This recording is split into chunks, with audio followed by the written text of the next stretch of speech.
जय हिंद। इससे पहले वाले क्लास में आपको दांत के बारे में पढ़ा दिए थे।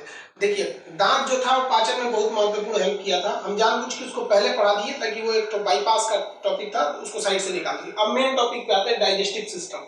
देखिए, सिस्टम किसे कहा जाता है? जब किसी कई एक जैसे चीजों का समूह लग जाता है तो उसे सिस्टम कहते हैं। जैसे कंप्यूटर को भी सिस्टम कहते हैं, उसमें माउस, कीबोर्ड वगैरह सब चीज जुड़े रहते हैं। तो अंगों का किसी चीज का समूह हो जाता है तो सिस्टम और डाइजेस्टिव, पाचन तंत्र इसे कहते हैं, डाइजेस्टिव सिस्टम।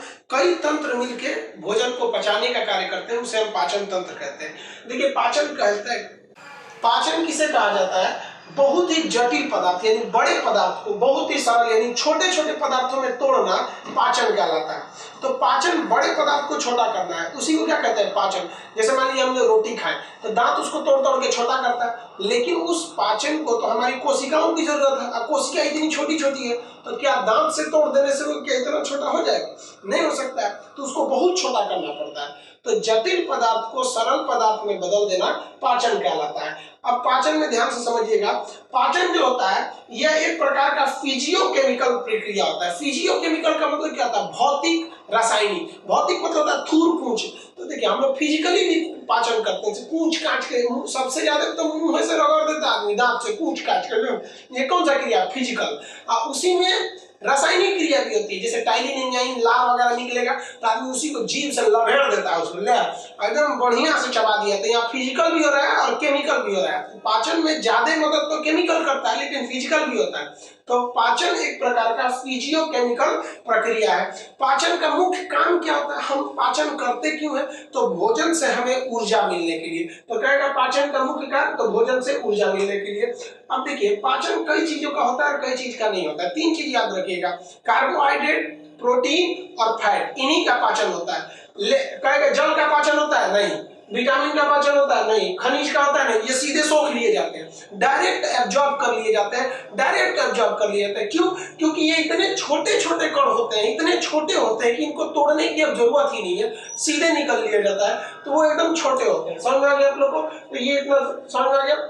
देखिए, पाचन की क्रिया जो होती है वो दो जगह होती है। एक जो होती है आहार नाल में, ये नली में, जो खाना की जो नली होती है, जिस रास्ते में पूरा भोजन घूम रहा होता है, आहार जिस रास्ते में घूम रहा होता है, उस पूरे नाल को हम आहार नाल कहते हैं। और साइड साइड से कुछ ग्रंथियां होती हैं जो पाचन का काम करती है, जिसे हम पाचक ग्रंथि या डाइजेस्टिव ग्लैंड कहते हैं। वो साइड साइड में उसमें एंजाइम छोड़ते रहते हैं ताकि पाचन होते रहे। समझ में क्या? पाचन की क्रिया कितने चरण में होगी? तो दो हिसाब से। एक हो जाएगा आहार नाल यानी एलिमेंट्री कैनाल, और दूसरा हो जाएगा पाचक ग्रंथि। अब हम ये समझते हैं आहार नाल होता क्या है। देखिए, बहुत लड़कों को ये लगता है कि आहार नाल बस यहाँ से यहाँ होता है। ये आहार नाल एलिमेंट्री कैनाल नहीं है, ये फूड पाइप है, ग्रास नली है। ये तो बहुत छोटा हिस्सा है। आहार नाल उस नली को कहते हैं, उस कैनाल यानी उस नली को कहते हैं जिसमें भोजन तब तक रहता है जब तक हमारे शरीर में रहता है। तो वो स्टार्ट कहाँ से होता है? मुंह से।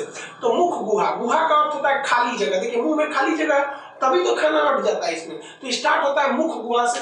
आहार नल का पहला क्या हो जाएगा? मुख गुहा। मुख गुहा से ये जो नीचे नली आ रही है, इस नली को हम फूड पाइप कहते हैं, ग्रास नली। हिंदी में याद रखिए ग्रास नली, इंग्लिश में क्या कहेंगे?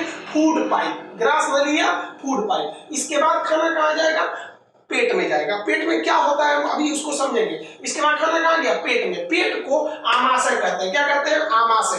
अंदर के पेट को आमाशय और बाहर के पेट को उदर कहते हैं। उदर, ये जो हम पकड़ रहे हैं ये क्या है? उदर है। उदर, ये पूरा का पूरा हिस्सा उदर है। गणेश जी को क्या कहते हैं? लंबोदर। लंबा है उदर उनका पूरा इस तरह से। तो बाहर से जो पकड़ते हैं ये क्या हो गया? ये उदर हो गया। और अंदर जिसमें खाना गया वो आमाशय हो गया। तो आमाशय हो गया। तो पहला देखिए तो ग्रास, ये हो गया मुख गुहा। मुख गुहा के बाद क्या हो जाएगा? ग्रास नली। और ग्रास नली के बाद क्या होगा? आमाशय।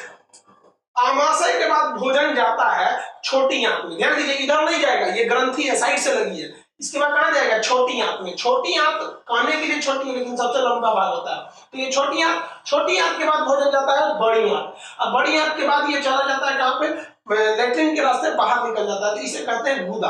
यानी ये हो गया एनस यानी गुदा। तो ये हिस्सा हो गया हमारे आहार नाल का। अगर कहेंगे आहार नाल में कहां से शुरू होता है? तो मुख गुहा, ग्रास नली, आमाशय, छोटी आंत, बड़ी आंत और गुदा। गुदा मतलब एनस, बाहर निकल जाता है लेट्रिन के रास्ते। अब जो पाचन ग्रंथियां हैं साइड साइड से उसमें एंजाइम छोड़ रही हैं, उनमें भी बहुत सारी है। मुंह में ही लार ग्रंथि हो जाती है, तो मुंह में कौन सी ग्रंथि? लार ग्रंथि। पेट में जाएंगे तो जठर ग्रंथि। पेट ग्रंथि, जठर ग्रंथि। अब पेट के दाहिनी ओर मिलेगा आपको लीवर और पित्ताशय, और बाईं ओर मिलेगा आपका अग्नाशय, आमाशय नहीं अग्नाशय। तो ये रेड कलर वाला क्या है, अग्नाशय, और ये ग्रीन कलर वाले ये इधर जो त्रिभुज के समान दिख रहा है लीवर है, और ये पित्ताशय है। तो ये भी ग्रंथि है, ये भी ग्रंथि है। कुछ ग्रंथियां इन छोटी आंत के अंदर भी पाई जाती है, जिन्हें आंतरिक ग्रंथि के नाम से जानते हैं। तो पाचन यही लोग मिलकर करेंगे। तो आहार नल समझ में आ गया। आहार नल की लंबाई 32 फीट होती है। याद रखिएगा, आहार कहेगा कि आहार नल की लंबाई कितनी होती है, तो 32 फीट होती है। किसी को कोई दिक्कत नहीं है।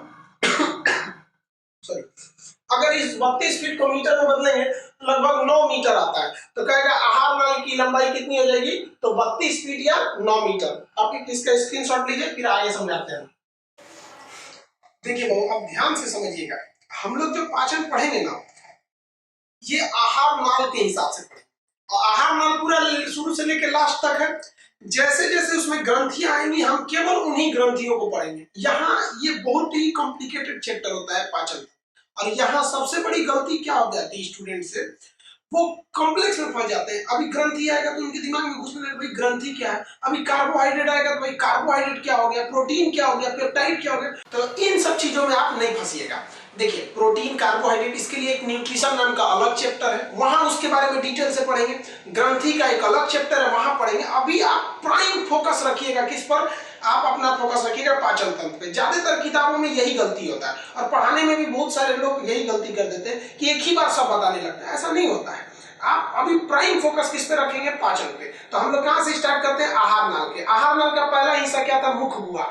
गुहा मतलब होता है खाली जगह। देखिए मुंह में खाली जगह, ये इसी को क्या कहते हैं, मुख गुहा। इसका 3 नाम होता है, माउथ कैविटी, या ओरल कैविटी, या बक्कल कैविटी। इसी को क्या कहते हैं, मुख गुहा। अब मुख गुहा में देखिए क्या क्या होता है, दांत होते हैं, ये हम आपको पढ़ा चुके हैं, समझा गया। इसीलिए हम आपको दांत पहले पढ़ा दिए थे। इसमें जीभ होता है, आप देखिए जीभ को हम पढ़ा चुके हैं सेंस ऑर्गन चैप्टर में, नहीं पढ़े तो उसको पढ़ लीजिएगा। खैर जीभ को इससे कोई लेना देना नहीं है, वो स्वाद बताता है, पाचन से कोई मतलब नहीं है। दांत का पाचन में मदद था, तो दांत पढ़ा दिए।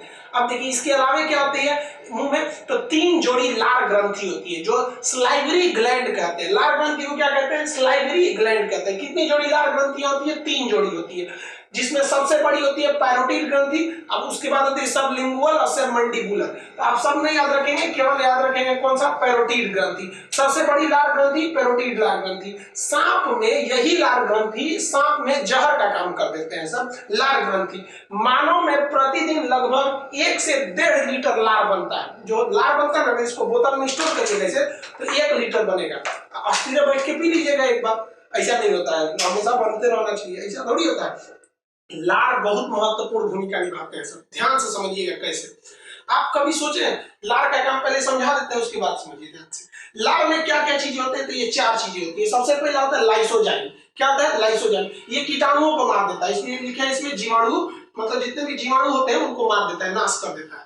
तो ये जीवाणुओं को मार देता है। भगवान जानता था कि आदमी जूठा उठा कैसे खा लेगा, हाथ गंदा रहेगा, मजदूर को दीजिएगा ना खाने के लिए, हाथ ऐसे पोछेगा, प्रसादी है लाइए खा लेगा। जितने कीटाणु थे कहां चले गए, मुंह में। तो इसलिए वो मुंह में जाते। लार ग्रंथि में कितने एंजाइम, 4 एंजाइम। तो पहला कौन सा हो गया, लाइसोजाइम, जो कीटाणुओं को मार देगा। ध्यान दीजिए, यहाँ पे भगवान बहुत होशियार था, जानता था कि गंदा संदा खाएगा मार देगा, कीटाणु मार देगा उसको। दूसरा देखिए, छोटे बच्चों को देखिएगा, छोटा बच्चा खेलते रहता है ऐसे जमीन पे, कुछ भी उठाकर मुंह में डाल लेगा। देखिए छोटे बच्चों को कुछ भी लगा वो डाल लेगा मुंह में सीधे।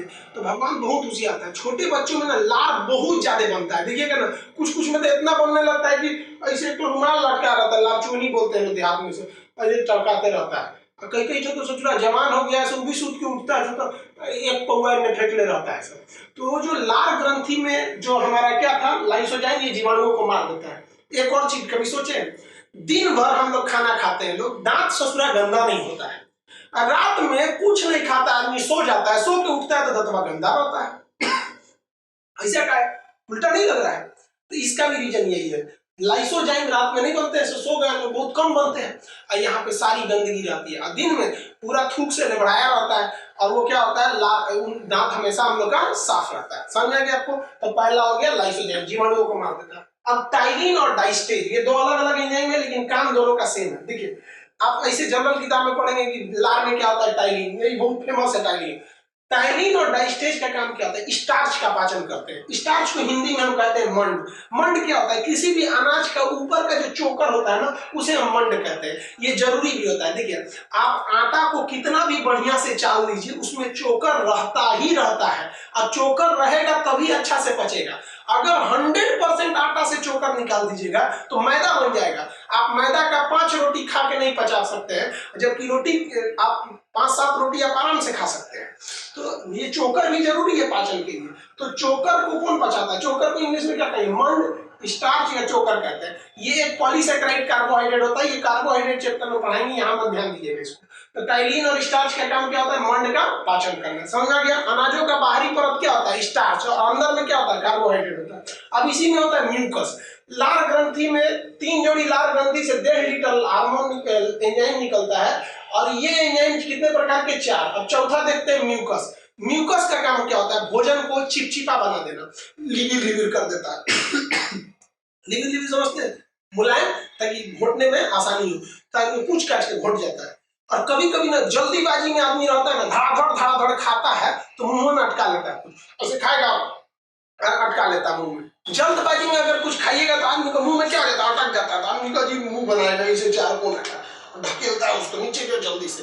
तो ये भोजन को आराम से चिपचिपा बना देता है, ताकि निगलने में आसानी हो। तो ये पहला चीज क्या था भाई? आहार नाल का पहला हिस्सा क्या था? मुख गुहा। मुख गुहा समझ गए आप लोग? आहार नाल का पहला भाग क्या करा था? मुख गुहा। मुख गुहा में कितनी लार ग्रंथि है? 3 जोड़ी। अब मुख गुहा का अगला भाग क्या होगा? वो ग्रास नली। ग्रास नली याद रखिए, ग्रास नली उसको कहते हैं जिसमें भोजन जाता है, और ग्रसनी उसको कहते हैं जिसमें सांस जाता है। ध्यान से समझिएगा। तो ये ग्रास नली है। ये जो ग्रास नली होती है, इसको हम लोग क्या कहते हैं? ओएसोफेगस। क्या कहेंगे? ओएसोफेगस। ग्रास नली को हम ओएसोफेगस कहते हैं। ग्रास नली जो होता है ये फूड पाइप। ग्रास नली को नॉर्मल भाषा में फूड पाइप कहते हैं। ये 25 सेंटीमीटर लंबा होता है। अब ध्यान दीजिएगा, ये ग्रास नली से 2 क्वेश्चन पूछता है। पहला कि ग्रास नली में पाचन नहीं होता, ये जो खाना है ये नली, इसमें पाचन नहीं होता है। तो ग्रास नली में जब ये आता है, इसमें पाचन की क्रिया नहीं होती, याद रखिएगा। अब एक चीज और देखिए, अगर ये नली सीधा रहता है, इसमें से खाना खाते धड़ धड़ धड़ धड़ गिरता है तो धप धप आवाज करता है। जिस तरह छत से पानी नीचे गिरता है, पाइप के माध्यम से भड़ भड़ भड़ गिर जाता है, तो खाना इसे भड़ भड़ भड़ गिरेगा तो यहाँ चोट लगने लगेगा इसे। तो खाना धीरे धीरे गिरता है।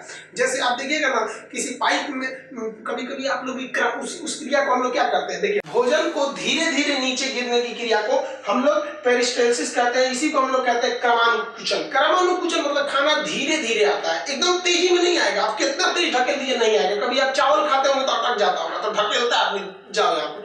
कभी कभी पेस्ट खत्म होता है तो आदमी क्रमानुकुचन करता है, पहले थोड़ा सा ढकेला, फिर थोड़ा सा ढकेला, फिर थोड़ा ढकेला। तो उसी क्रिया को हम क्या कहते हैं? क्रमानुकुचन कहते हैं। ग्रास नली की तो ये लंबाई 25 सेंटीमीटर होती है, इसमें पाचन की क्रिया नहीं होती है। समझ में गया आप लोगों को? अब आप बताइए, जो भोजन यहाँ से आ रहा है वो क्या 100% पच गया है? नहीं।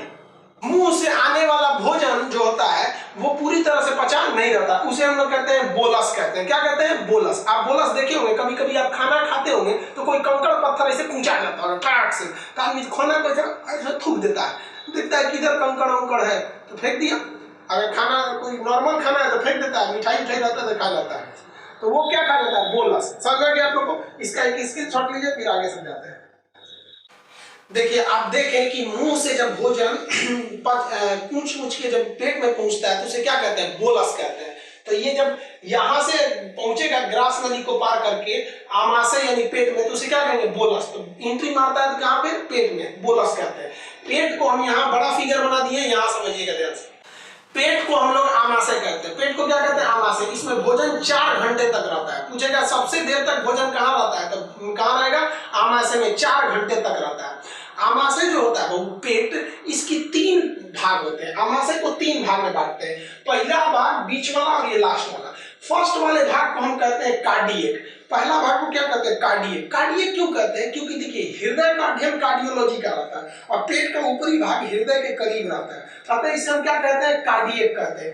कार्डियक में जैसे भोजन पहुंचता है, आपको पता है, आप बता सकते हैं कि भोजन अभी तो भोजन रहा नहीं, ये क्या बन चुका है? बोलस बन चुका है। तो जैसे यहाँ भोजन पहुंचेगा कार्डियक वाले हिस्सा में, तो कार्डियक वाले भाग से HCl निकलने लगता है, हाइड्रोक्लोरिक एसिड। ये हाइड्रोक्लोरिक एसिड का pH लगभग 2 होता है। ये बहुत ही एसिडिक होता है। Hydrochloric acid. ये क्या करता है कि वैसे जीवाणु जो मुंह में लाइसोजाइम से नहीं मर सके थे, थोड़ा मजबूत कीटाणु थे, देहाती भाषा में कहिए तो थेथर कीटाणु, बहुत है जो थेथर होते हैं सब, वो पेट में घुस जाता है सब। पेट में जैसे घुसेगा हाइड्रोक्लोरिक उसका पेट के शुरू वाले भाग में इंतजार कर रहा है, आओ तू आओ बताते हैं, और वहीं जाकर उसको क्या कर देता है, मार देता है। तो ये कीटाणुओं को क्या कर देता है, हाइड्रोक्लोरिक एसिड मार देता है। भोजन को क्या करता है, टुकड़ों में तोड़ देता है। भोजन को टुकड़ों में तोड़ देने से क्या होता है कि पाचन थोड़ा और आराम से हो जाता है। अब कभी आप गौर किए होंगे, ध्यान से सुनिए, आप खीर खाते होंगे, दही खाते होंगे, बड़ो आराम से चीज, ठंडा ठंडा चीज खाइए, बहुत अच्छा लगता है खाने में।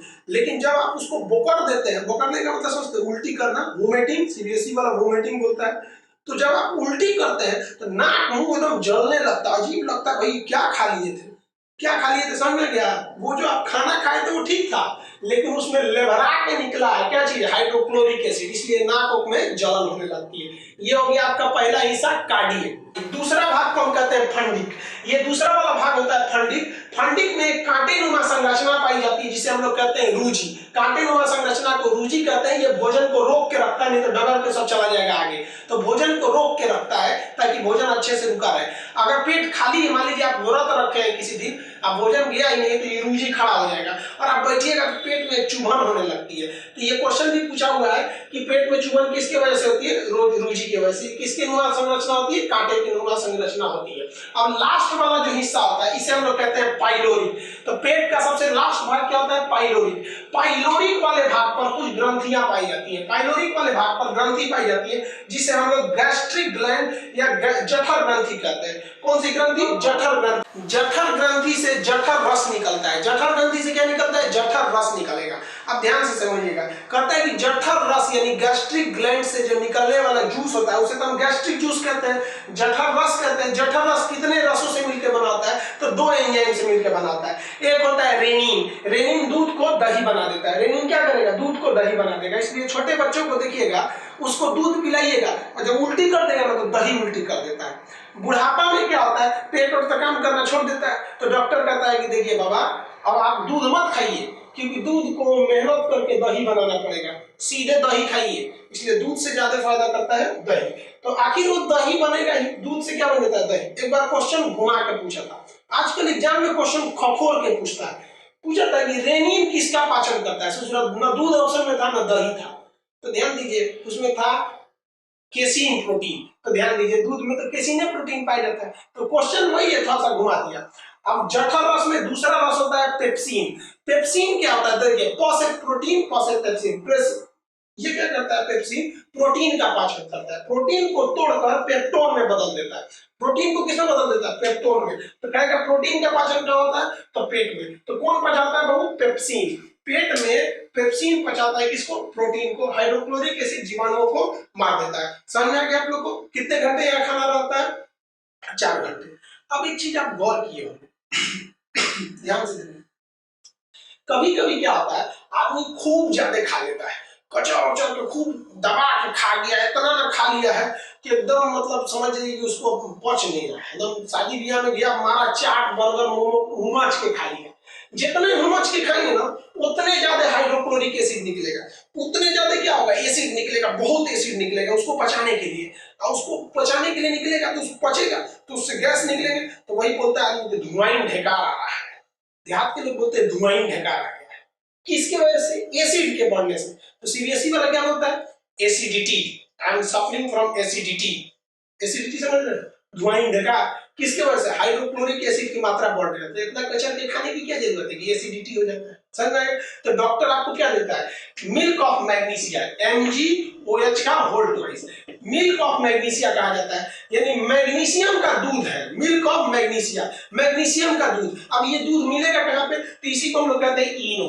आप पीजिएगा ना इनो, तुरंत 6 सेकंड में आराम, प्रचार देखते हैं ना इनो का। तो मिल्क ऑफ मैग्नीशिया पीजिएगा तो धुआं ढेकार नहीं आता है। समझ आ रहा है आपको? देखिए, आपके मन में एक सवाल आता होगा कि जब हाइड्रोक्लोरिक एसिड इतना खतरनाक है तो पेट खुद क्यों नहीं जल जाता है। तो देखिए, पेट की जो परत होती है वो एक पतली लेयर से बनी होती है जिसे म्यूकोसा कहते हैं, और यह म्यूकोसा क्षार होता है। क्या होता है, क्षार यानी बेस होता है। और ये क्या होता है, एसिड। देखिए, एसिड की पहचान इसमें H लगा रहता है, क्षार की पहचान OH लगा होता है। तो जो इसकी जो मांसपेशियां है वो म्यूकोसा की बनी होती है, जो क्षार की होती है। और जैसे ही इस क्षार पर अम्ल आता है तो आपको पता है अम्ल क्षार एक दूसरे को न्यूट्रल कर देते हैं, जिस वजह से यहाँ पर इसकी कोशिकाओं को कोई नुकसान नहीं पहुंच पाता है। यही बताइए, देखिए इनो जब पिए थे तो इनो में क्या होता है, मिल्क ऑफ मैग्नीशिया, वो भी तो सेम कंसेप्ट पे काम करता है, उसमें भी क्षार होता है और जब ज्यादा एसिडिटी हो जाती है तो एसिड को ये क्षार रद्द कर देता है, समझ में आ गया, न्यूट्रल कर देता है। अब एक चीज और देखे होंगे, गौर किए होंगे, अगर आप भोजन कर लेते हैं ना तो उसके 10-15 मिनट बाद में बड़ी भयानक नींद आता है, कहीं कहीं तो खड़े सूझ जाता है। देखिए भोजन के बाद नींद क्यों आता है, जब भी जो चीज वर्क करती है, वर्क करने के लिए उसको ज्यादा एनर्जी चाहिए। तो जब हम खाना खाते हैं ना तो ज्यादा एनर्जी किसको चाहिए, पेट को, तो इधर उधर से एनर्जी खींच लेता है। ब्रेन वगैरह से कोशिकाओं के पास जितना एनर्जी था सबको खींच लेता है, कहता ला ला ला अभी हमको पचाना है, तो पचाने में लग जाता है, सारा एनर्जी ब्रेन वगैरह से खींच लिया, इसलिए ब्रेन को पास एनर्जी कम हो जाता है, उसको सुस्ती लगने लगता है, आप ऐसे अंगुआने लगते हैं। अंगुआने का मतलब सोचते हैं फीलिंग स्लीपी, तो अंगुआने लगता है आदमी, उसी को कहते हैं कि बेचारा उन्हारा है। तो खाने के बाद नींद क्यों आता है, समझ में आ गया आप लोग को, इसे कोई दिक्कत नहीं। जब मुंह से भोजन कुचा के निकला तो उसे बोलस कहे थे, पेट में पहुंचा था किस रूप में, बोलस रूप में, मुंह में कुचाया तो बन गया बोलस, अब पेट में तो अस्थिर कुचाया 4 घंटा तक, तब अभी जाएगा छोटी आंत में, तब इसको कहते हैं काइम। क्या कहते हैं, काइम। यहां से जो भोजन निकलता है क्या बन के निकलता है, काइम। पेट से कुचा के निकल गया तो क्या बन गया, काइम। अब ध्यान दीजिए, तो ये मुंह से निकला तो बोलस, पेट से निकला तो काइम। अब गांव वगैरह में देखिएगा एक चीज, नॉर्मली आदमी थोड़ा सा कुछ बात बोलता है, कोई महिला अगर प्रेग्नेंट रहती है तो वो बच्चा उसके यूट्रस में रहता है, कहाँ रहता है, यूट्रस में, जबकि हम लोग क्या बोलते हैं, पेट में बच्चा है। रे ससुरात में पेटवा में बच्चा रहेगा, पेटवा में बच्चा रहेगा, मारेगा हाइड्रोक्लोरिक एसिड, धाए जल जाएगा, वही रुचि रोक के रखेगा, रुक ससुरात मनाते हैं रेनिन पेप्सी मार और के बचा बचा को काइम बना के फेंक देगा जा यहाँ पे। तो बच्चा कहाँ रहता है, यूट्रस में। एक्चुअली यूट्रस क्या होता है, पेट के निचले भाग में होता है। तो ये समझ में आ गया आप लोग को। तो यहाँ पर देखिए मुंह से निकला तो बोलस, अब पेट में क्या क्या हुआ समझ में आ गया आप लोग को। एक इसका स्क्रीनशॉट लीजिए, फिर हम आगे समझाते हैं कि छोटी आंत में कौन कौन सी क्रिया होती है, क्योंकि छोटी आंत बहुत महत्वपूर्ण है।